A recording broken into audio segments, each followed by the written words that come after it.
এই জন্য মাওবাদ, লেনিনবাদ, মার্ক্সবাদ, ডারউইনবাদ তাদের মতবাদ আর কি।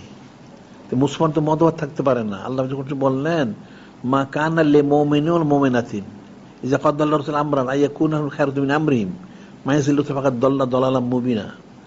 মা কানা লিল মুমিনিন ওয়াল মুমিনাতিন, আল্লাহ বলছে কোন মুমিন পুরুষ মহিলা এদের জন্য জায়েজ নাই আল্লাহ পাক এবং ওনার হাবিব মাহবুব নূরে মুজাসসাম হাবিবুল্লাহ হুজুর পাক সাল্লাল্লাহু আলাইহি ওনারা যে আদেশ মোবারক করেছে, নিষেধ করছেন, তার নিজের মত পেশ করা। যদি করে সে প্রকাশ্য গুমরাহ, সে গুমরাহ হবে। নাউযুবিল্লাহ। তাহলে এমন মত থাকবে কেমনে? মতের থেকে তো মতবাদটা আছে। উমুকের মতটা সেটি তার মতবাদটা। তো মত থাকবে, ইসলাম তো মত নাই। ইসলাম একমাত্র ইন্নাদ দ্বীন ইনদাল্লাহিল ইসলাম, একমাত্র দিন ইসলাম। তাহলে মত আসবে, মতবাদ আসবে কোত্থেকে? এই ডারউইনবাদ, লেনিনবাদ, ওই মেলথাসবাদ, অমুকবাদ, তো হাজার বাদ। এই যে এদের মতবাদটাকে তারা বাদ বানাইছে। এদের কোনো মুসলমান তো কোনো মত থাকবে, আপনার কি মত এই বিষয়ে? মুসলমান তো মত থাকতে পারে না। মুসলমান কোরআন শরীফ সুন্নাহ শরীফ মোতাবেক তার মতটা মানায় নিতে হবে। সে তো মত পেশ করতে পারবে না, তার তো ওহী নাজিল হয় না। তাহলে সে আবার মত পেশ করবে কোত্থেকে? কোনো মুসলমানের কোনো মত থাকতে পারে না। তার নফসটাকে কোরআন শরীফ সুন্নাহ শরীফের হুকুম আহকামের প্রতি অনুগত করতে হবে। যে হাদিস লা ইউমিনু আহাদুকুম হাত্তা ইয়াকুনা হাওয়াহু তাবা'আন লিমা জিতু বিহি। একটা হলো লা ইউমিনু আহাদুকুম হাত্তা আকুনা হাব্বা ইলাইহি, ঈমানদার হবে না আমাকে সবচেয়ে বেশি মহব্বত না করা পর্যন্ত। আর একটা হলো ঈমানদার হতে পারবে না আমার আনিত বিষয়গুলি তুমি যদি নিজে অনুগত না হও, তোমার নফসকে অনুগত না করো, তুমি ঈমানদার হতে পারবে না। নিজের মত পেশ করার সুযোগ নাই। তাহলে আমার মতবাদ আসবে কোত্থেকে?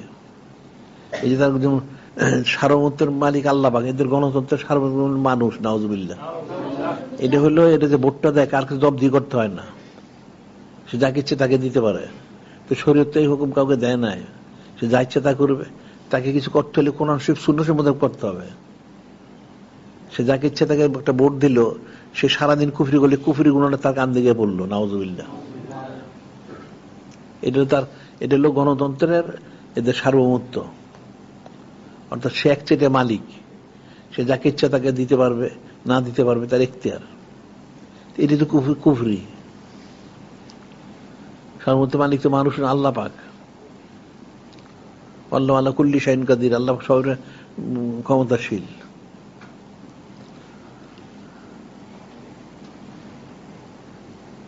সব সমস্যা হচ্ছে কোরআন শরীফ বুঝে নাই। কোরআন শরীফ যদি বুঝতো তাহলে হারাম কাজ কি করে করে। আর যদি কিছু বুঝেও থাকে কিন্তু সেটা ধারণ করার ক্ষমতা নাই, এটা সে ধারণ করে আমল করবে সেই যোগ্যতা তার মধ্যে নাই। গুমরাহিটা তার মধ্যে আছে, হেদায়েতের নূর নাই। হেদায়েতের নূর যদি থাকে তাহলে সে তো হেদায়েতের কাজ করবে, তো কুফরি করে কেমনে? এগুলি আসলে মুসলমান, আমাদের দেশে মুসলমানরা কোনো চিন্তা, কোনো ফিকির করে না। এটা কোনো বিষয়ই না। এদের দিনই যে বিষয়, নামাজ, কালাম, রোজা, হজ, যাকাত যা আছে, ফরজ ওয়াজিব যা আছে, কেউ চিন্তাই করে না। যেটা আপসা হইলো, ওই জন্য এক বাজারে একটা টুপি কিনবো, বাজারে একটা দেখলো সুন্দর রং সং, ওইটি বাজার দিয়ে দিল। সে চিন্তা করলো না যে কি সুন্নত বেদাত কোনটা।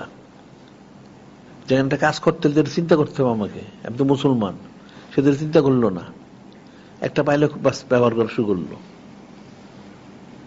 এই যে জিনিসগুলি বোঝা গেল তার দিনই কোনো সমস্যা তার নাই। মানে একটা টুপি মাথা দিলেই হয়। নাউযুবিল্লাহ। তাহলে দিন ইসলাম আসলে কোত্থেকে? দিন ইসলাম তো পূর্ণ করা হয়েছে, তাহলে পূর্ণ করা, তাহলে মাথার জিনিসটা পূর্ণ করা হয় না। এটা তাহলে অস্বীকার সাথে কাফের হয়ে গেল। বিষয়গুলি তো অনেক কঠিন বিষয়,